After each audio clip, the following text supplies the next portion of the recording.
What's up everybody, Steve here. Investors are ready for bonanza in housing.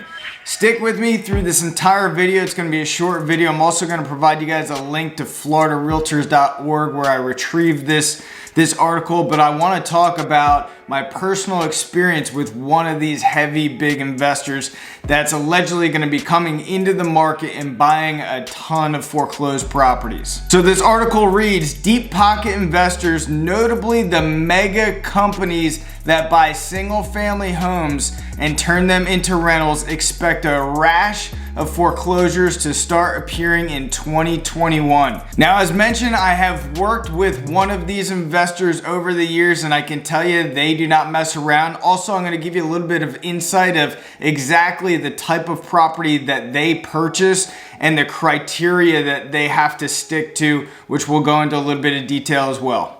The article goes on to say single-family landlord giants are expecting a surge in repossessed homes as millions of homeowners have fallen behind on their mortgage payments and may be at risk of losing their homes once eviction moratoriums end. The Wall Street Journal reports that landlords are waiting for a potential bonanza of distressed properties as well as the emergence of new wave of renters. About 3.5 million home loans, which is just over 7%, were in forbearance as of September 6th, 2020, according to Mortgage Bankers Association. And about 1 million more homeowners are behind on their mortgage payments but are not in the forbearance program. Single-family rental company giants formed during the housing crisis are betting on growth in the suburban rental class. Investment firms like Blackstone Group, Koch Industries, JP Morgan Asset Management, and Brookfield Asset Management Company are all making investment to expand their single-family rental companies in preparation.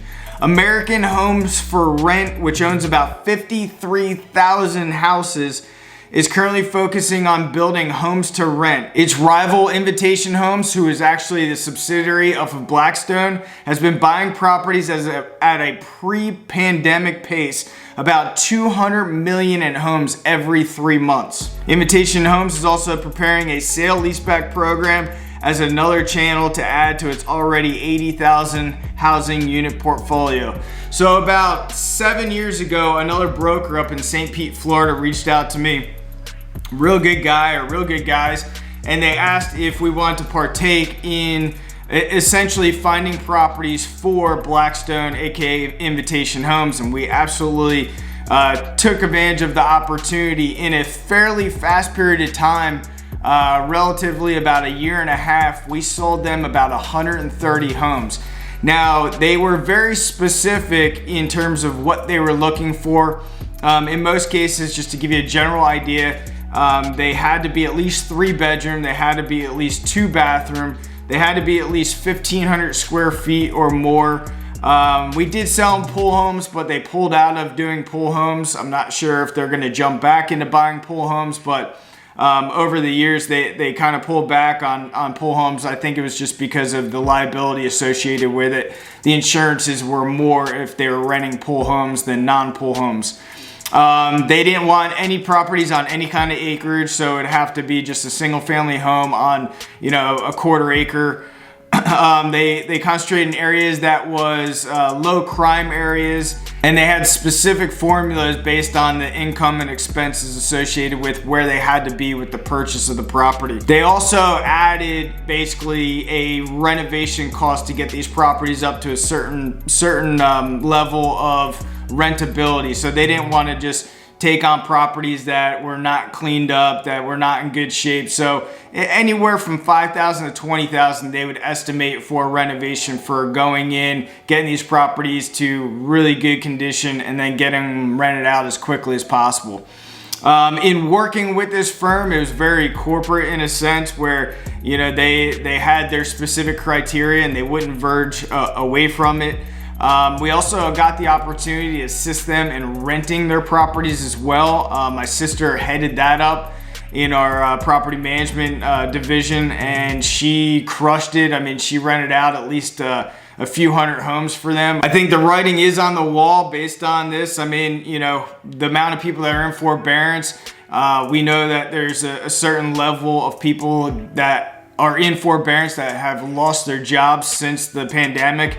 And these are the investors that are going to compete with you if you are a real estate investor.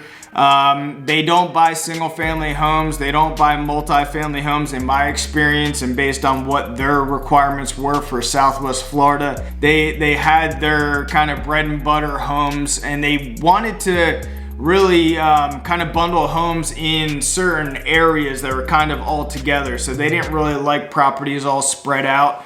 Also, they wanted to make sure that that they were not in flood zones. If they were in flood zones, then some properties we sold them, they did take the chance and buy these properties, but we had to get them at a much lower price. Personally, I thought that these companies would be, instead of acquiring more properties, I thought that, you know, they would have, you know, because we started selling these properties back in 2013 to them. So I thought personally that they were going to put these properties on the market and flood the market eventually, and the opposite is happening. And I think they've proven success in terms of their business plan in acquiring properties. And you know, they have a lot of them. I mean, Blackstone alone, or Invitation Homes, has 80,000 per this article right now. So anyway, I think writing's on the wall. I think that we're gonna see these foreclosures start to happen. And if you are looking to invest in real estate, unfortunately, to one person's demise, there's an opportunity for others. So you know, there is going to be opportunity in some markets to go ahead and invest in rental properties. And anyway, if you guys got any value out of this, I appreciate a big thumbs up, and I'll see you guys on the next video.